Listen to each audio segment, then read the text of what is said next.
Thank you everyone for having me. What I'm here to talk about today is how we can leverage machine learning to unlock some of those efficiencies that Mark was discussing in the total search space. So what do we really mean by that? How can we unpack this total search challenge?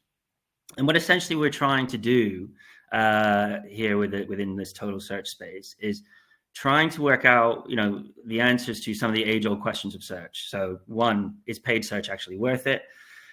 Two, if I were to turn it off, how much would my organic pick up? Sadly, the answer is never 100%. I wish it was. But most importantly, how can we actually find a way to only spend money in paid search when it is actually adding incremental value above and beyond your organic listing? And so for us, unpacking total search a bit further, it refers to the collective output of, the text ads, the shopping, and the organic side of things. Because one of the challenges within search is that we are essentially spending time, money, effort, all through three separate ranking systems. We are optimizing pages and listings to move up the SEO rankings. We're running campaigns, bidding on keywords in the text ad ranking space. And then we're using PMax to, have queries match our feed to decide where we show up in the shopping tile space. And of course, that is now starting to encroach further and further into the text ad space as well. So, we're spending money on all three, but there aren't really any great tools out there to actually manage all of these things in conjunction. And that's kind of where we are trying to bring some new technology to the table to manage that. Because the result of managing all of these systems, in an isolated fashion is, of course, there's going to be incredible levels of wasted ad spend. If I'm indiscriminately spending on text ads where I am in the top organic position, there's no competition, et cetera, there is going to be some degree of cannibalization. Like I say, when we pause paid, organic never picks it all up. But so it becomes, how do we actually find the areas of cannibalization versus the areas of incrementality? Two, it really devalues all the great work that SEOs are doing all the time, improving the organic positions across queries. If they are, putting in great effort, moving us up the rankings, if we're just, again, spending on those keywords that they've improved the rankings on, we are devaluing their work and not maximizing the great efforts they've put into improving those rankings. And finally, there's a really large missed opportunity to truly measure the value of the SEO. So let's take, again, for that example, if our SEO team improved the organic ranking across 20 keywords by 20%, if we're not downweighting our bids to try and generate, the same amount of traffic, but a higher proportion of that traffic from organic, leveraging that higher organic CTR, we are missing an opportunity for them to actually analyze that reduction in spend that we've been able to drive, but still driving the same amount of revenue.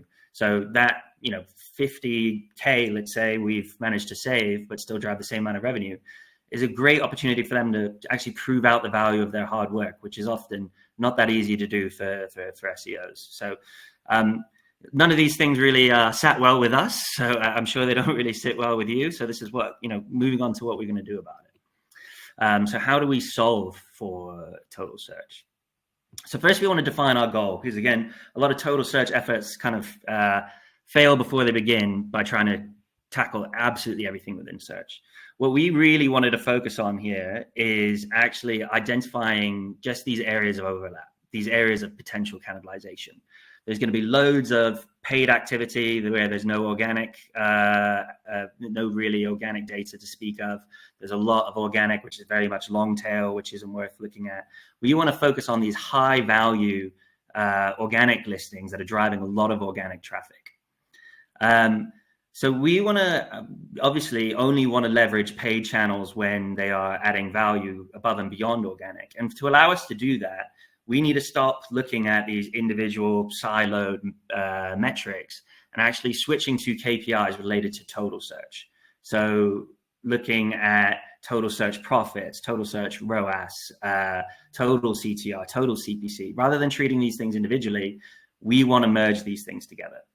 And the end goal for us really is to design a model which again is only allowing us to run paid purely when it's adding value above organic, but it needs to be fully reactive to any changes in the environment. So obviously, if paid competition comes in, that needs to change where I'm bidding my account. We've discussed if the SEO ranking changes, that changes how I should behave within the paid space. If the conversion rate on site changes, that affects my positioning as well, because all of a sudden that incremental traffic of paid becomes more valuable to me. And even, things in the feed changes the way that I'm showing up in the shopping tiles, and therefore then affects how aggressively I should be trading my paid account. So that is our goal. So how can we set out to achieve that? And the other thing to consider is, there are technologies out there that, do call themselves total search technologies, but they operate under this one assumption, which we believe is incorrect, which is all overlap of paid and organic is bad. And again, we know this from, these tests we've been doing for decades of turning things off and organic not picking it all up. It's not a black and white on and off decision for us. If we imagine, in this scenario, where we are turning the ad off, one of the unfortunate truths of working with Google is that by having the paid listing and the organic listing, you are going to take up more real estate on the search results page. So therefore, that means there's going to be an incremental click-through rate benefit. Now, for us, what we want to do is actually understand, okay, what is that incremental CTR I'm getting from having both listings there? What does that mean for me in terms of revenue? What are those extra clicks going to translate to in terms of revenue? And how much do I have to pay for the ad to be there? For us, provided my conversion rate is non-zero, there is always going to be a price at which having that paid ad is worthwhile. So rather than, making an assumption saying that all overlap is bad, we actually want to find a model where we can try and find the point where the margin between that revenue and that cost is largest. Because again, it might be completely different for keyword X to keyword Y, because the search intent's different, the landmark, the SERP structure is different. For us, it's very much not a black and white decision. We need to have some actual data-driven decisions made in how we bid these accounts. So essentially what we're looking at here is building a machine learning model that factors in organic data. So if you take this diagram on the right here, and it's a very basic example, but if you imagine all your keywords along the x-axis, your bids up the y-axis, and if you imagine this red line as kind of where you're currently bidding your paid account, which has zero reference to organic. Now, if you imagine this blue line as the optimum bid actually relevant to the revenue contribution that organic drives, you'll find a couple of different things. So on one end of the spectrum, we'll find like keywords 1 and 2 here, where there's actually missed opportunity. When looking at paid and organic collectively, we can identify that organic actually can't pick up all the slack on its own. So there's scope to actually increase the bid to support organic with more paid and capture value in this blue shaded area of reduced leakage to competitors. Conversely, on the right hand side here, keywords 4 and 5, and what is probably more common, we see there's areas here in this red shaded area where we are massively overbidded on the paid side of things. There is scope to reduce that bid, rely more on the organic listing, and again, capture that red value back in reduced cannibalization. So essentially what we want this machine learning model to do at all times is reallocate spend from that red shaded area to the blue shaded area, allowing us to drive more revenue, more incremental growth for our businesses at a flat or even less than cost. And this is only possible, again, from looking at paid and organic in conjunction. Now, those of you who are familiar with SEO and Search Console and how all these things work will already identify the huge challenge that we have here, which is to look at those individual keywords where there is overlap and high organic traffic. We don't have the ability to readily see the revenue contribution at the individual keyword level. That hasn't been available within the Google ecosystem for, I think, over 15 years now when it was pulled out of Google Analytics. And similarly, at a certain point when we moved to smart shopping and then PMax, we lost all that shopping query data. Thankfully, now that's reinstated. But again, on the SEO side of things, we need to start off by creating that revenue contribution, modeling that revenue contribution of the organic clicks at a keyword level. So The way that we do this, and the way that you guys can do this, is by taking the conversion rate, the average order value of everything that we see in Google Ads, where we have really rich data at the individual keyword level, and modeling that back to the organic query, allowing us to, on an individual keyword, device, by day basis, we can then build this data set of all the costs that's going on within the search space, all the revenue that's being driven in the search space, to train our machine learning model. So this is how we overcome that idea and actually build that revenue contribution of organic. And then once we have that base data set, we need to then train our machine learning model. So the way that we do this, and again, anyone can do this, is by slowly increasing and decreasing the bid on the paid side of things. So we can evaluate what we like to call the bid elasticity of a keyword.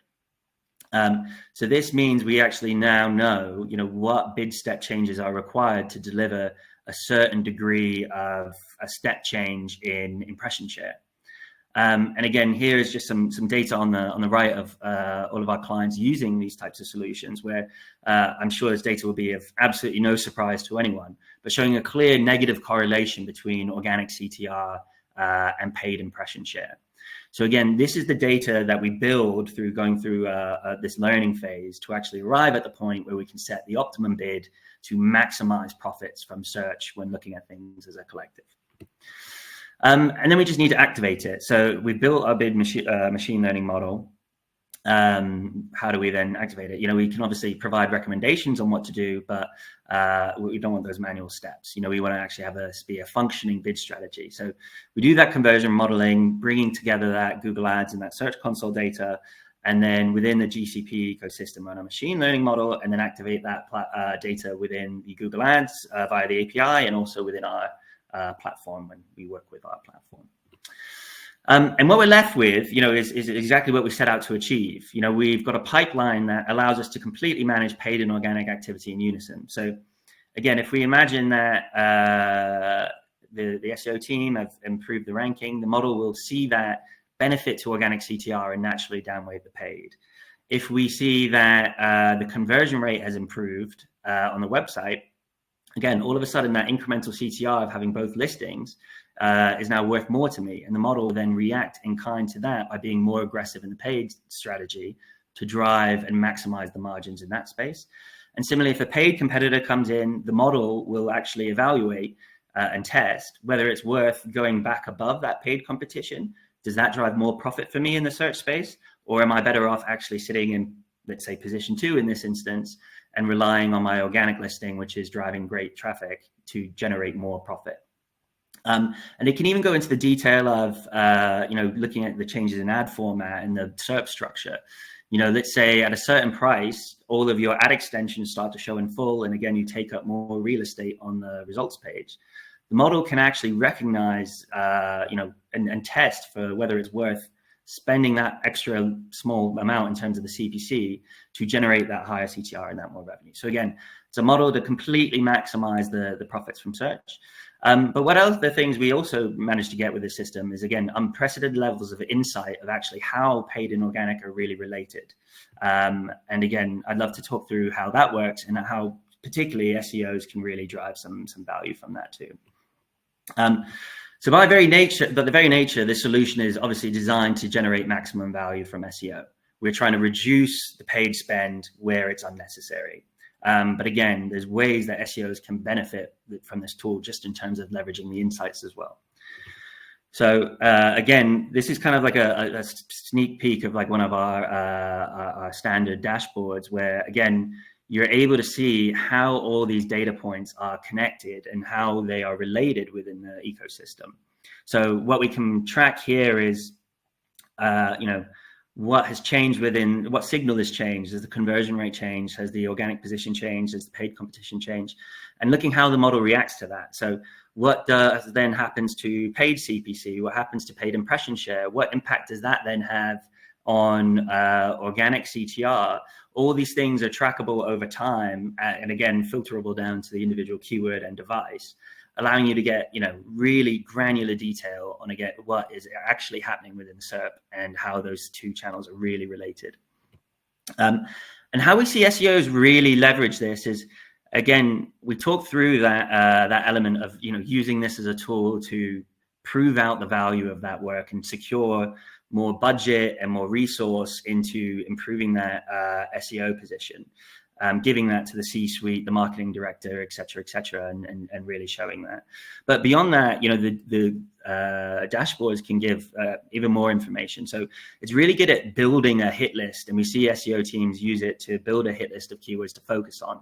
So what you can do when operating in this total search space is build sort of custom filters out to identify keywords where maybe paid is picking up more slack than we would like. Perhaps we want to build a filter of, organic position is worse than 1.5, CPC is higher than $2, organic CTR is lower than 20%, or total CTR is lower than 30%. We can build these filters in, and this can be a perfect hit list for SEOs to know which queries, which they should really be focusing on to have a better net benefit to the search proposition as a whole. And again, giving this information to SEOs means they're far more in tune with what is actually happening in the SERP. So they can see what is happening in terms of our paid impression shares, our paid CPCs, and we'll be able to spot areas where paid competition is actually having that negative effect on their campaigns, as well as seeing how the relationship works with their own internal paid campaigns as well. So it really gives them far more data at their fingertips of what's going on, whereas traditionally, as I'm sure most people on this call know, those two channels, those two teams don't always speak that directly. This is a great tool to help them come together. And in that respect, they can use these insights to fuel what we like to talk about in terms of the total search flywheel. So again, if we imagine, day one of using this total search bid strategy, machine learning bid strategy, you set the optimum point of production on every keyword, device, segment bid. What the model then does is spits out these areas of recommendations of further opportunity. The SEOs do what they do their great work in optimizing those pages, those listings, which improves the organic position. And then the machine learning model recalibrates to that improved position, again, finding that optimum point of production again, and spitting out more recommendations. And then the cycle continues iterating together to really drive incremental growth within search, both on a paid and an organic level combined. And the importance of looking at things from a total perspective is only really increasing every year. One thing that Google are really doing at the minute is really trying to encourage teams to better leverage their AI. And when I talk about their AI, I'm talking about Performance Max, I'm talking about Broad Match.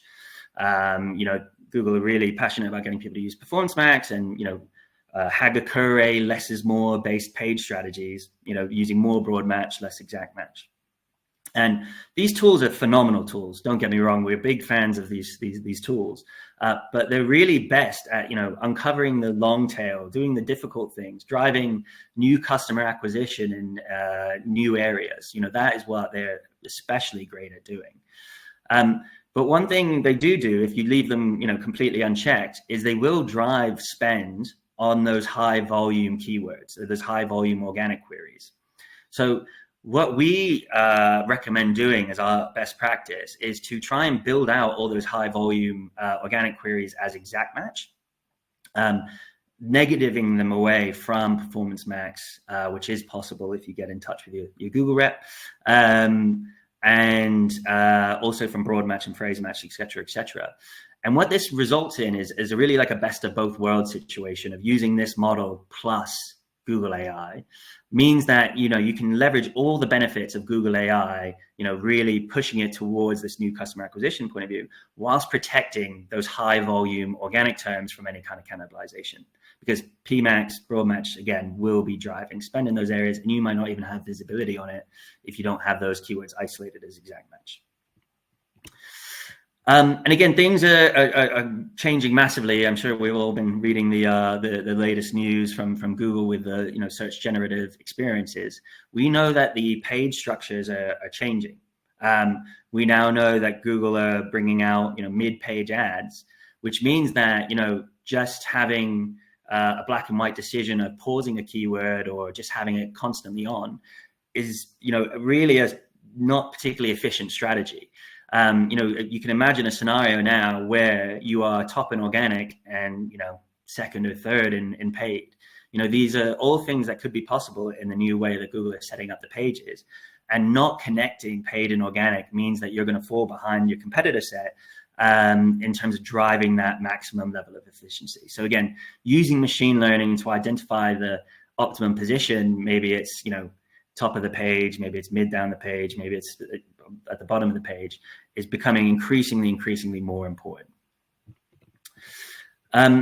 And just giving you guys, leaving with some case studies and some guidance on how you guys can get started with your own model, or potentially even look into leveraging our ready to go seamless product.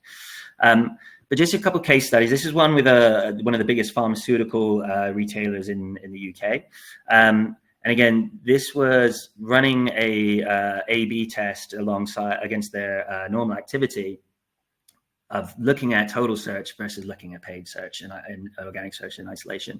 And what we were able to find was that there was incredible levels of cannibalization within this account. We found that we could actually reduce the CPCs by being intelligent about where we were reducing those CPCs in those cannibalistic areas by 50% without any effect to the total click-through rate. So really driving same amount of clicks, but way higher proportion of that coming from organic rather than the paid side. And what we were able to drive for this particular client in this test, the limited test that we're running, was 50K additional margin in a 30-day period. So again, really amazing results by not spending anymore, just actually being smarter about the way that they spent it. Meaning that 50K can obviously be used for any of the initiatives Mark was speaking about at the beginning, or looking into more generic areas, more new customer acquisition, rather than wasting it on keywords where it's not driving any value. But conversely, highlighting an award we won with one of our clients, who's one of the biggest international retailers out there. We actually found that they had the opposite situation going on. They were really underinvested within their account, and as such, they were leaking a lot of traffic to their competitor set. So in this scenario, we actually suggested increasing the spend for this client by 22%, and that ended up driving an 80K incremental profit gain for them over a 30-day period as well.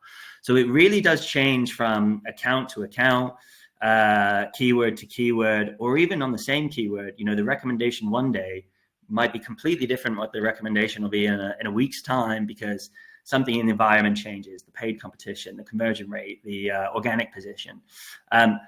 These are things that we need to keep on top of and make sure that we are essentially driving the right strategy by thinking about these things in conjunction.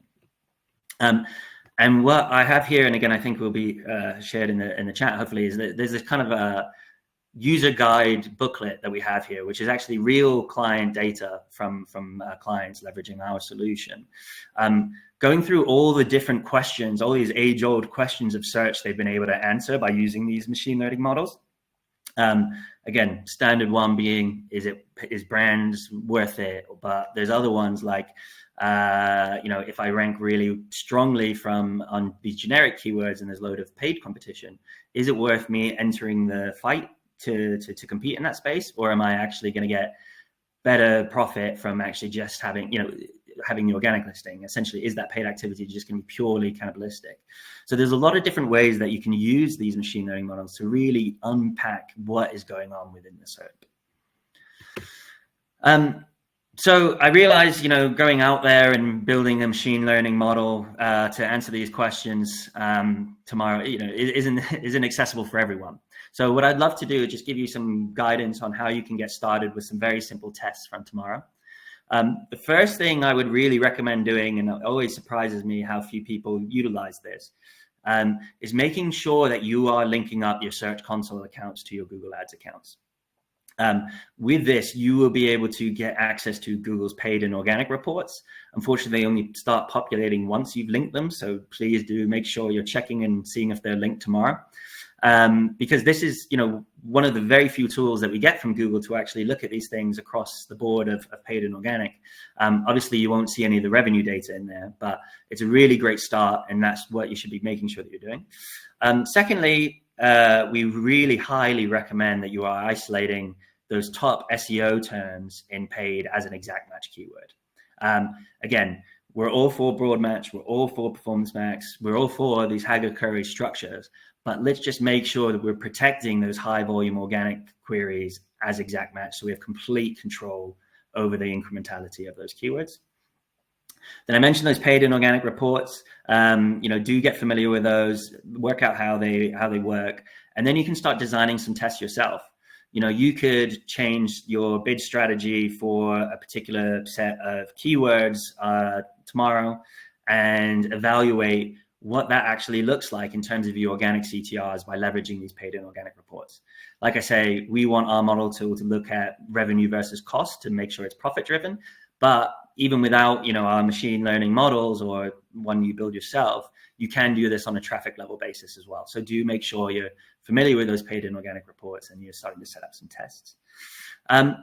But if you want to get access to our, fully fledged product, Seamless Search, which, is designed to answer all these questions, we are more than happy to, create one of these dashboards for you with your own data set. We would love to kind of highlight the area of opportunity we think there is by looking at paid and organic in conjunction and how you can unlock those efficiency gains. All we really need is access to Google Ads and access to Search Console, and we can put that together.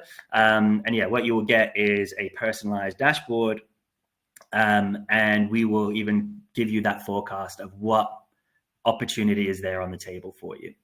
If you're interested in that, I'll leave this QR code up for a second if you have your phones by you, or there will be links shared as well, I'm sure.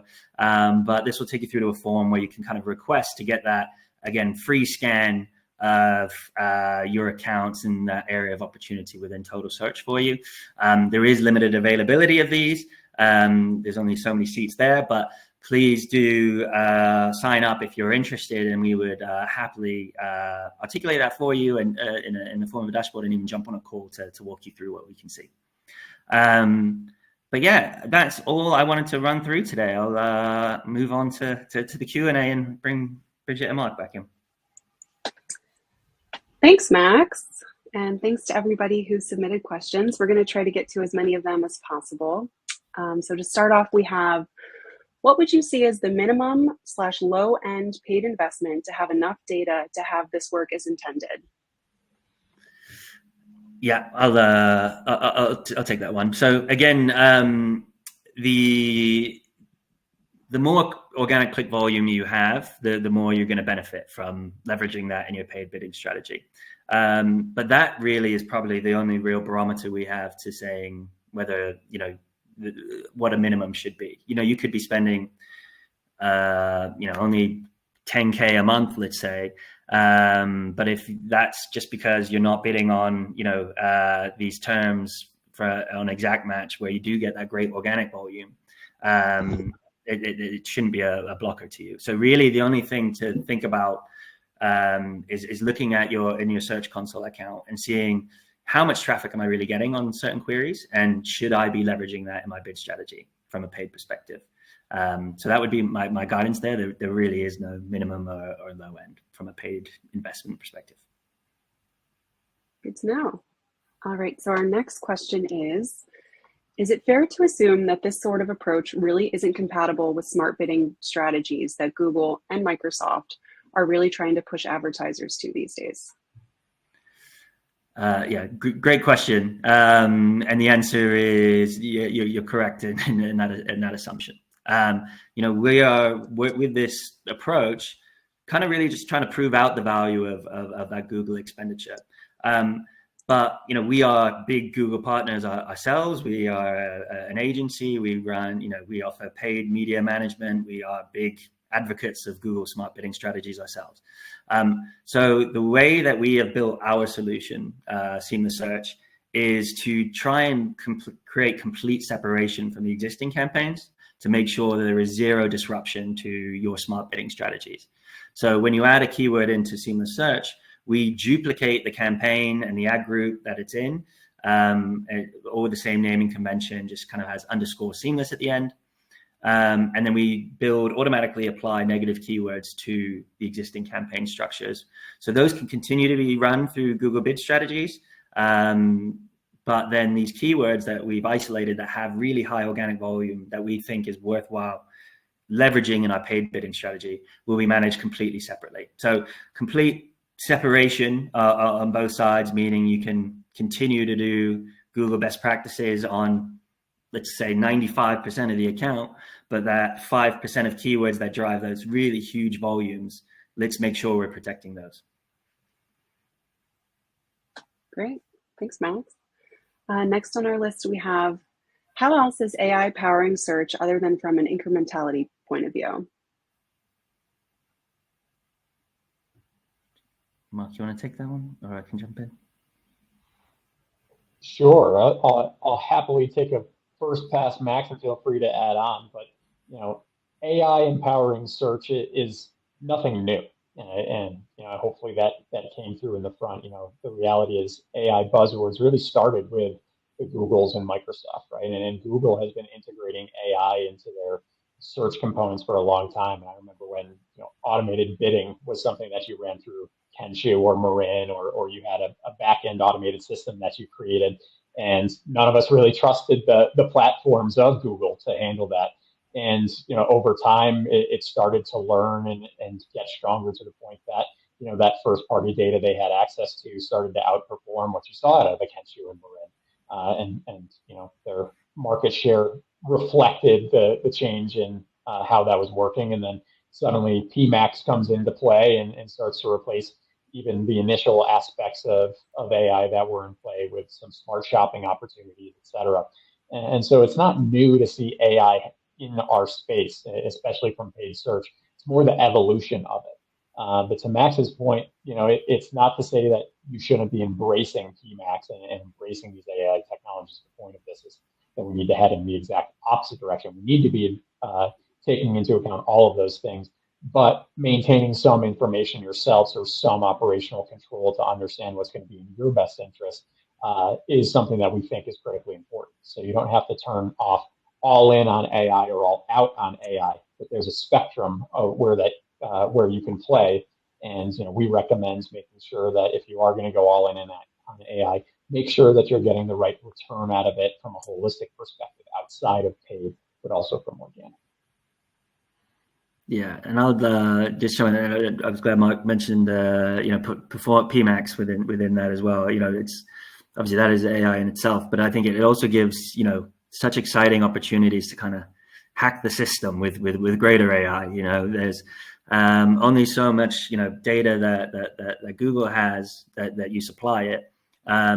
There's so much you can do in enriching your product data using AI, building product clustering using either machine learning to identify, based on these products selling really well, what are the key factors that are going to drive performance on my other products, and even within the feed optimization space for PMax as well. We're lucky enough to have that PMax search query data feedback into us now. How can we use AI to actually enrich our titles and descriptions to make sure that we are dominating the space on those search queries that we think we should be? So there's a lot of exciting opportunities to do a lot more within the PMax space by really using AI to enrich either the feed data or both from both a product perspective, but also from like a search query perspective.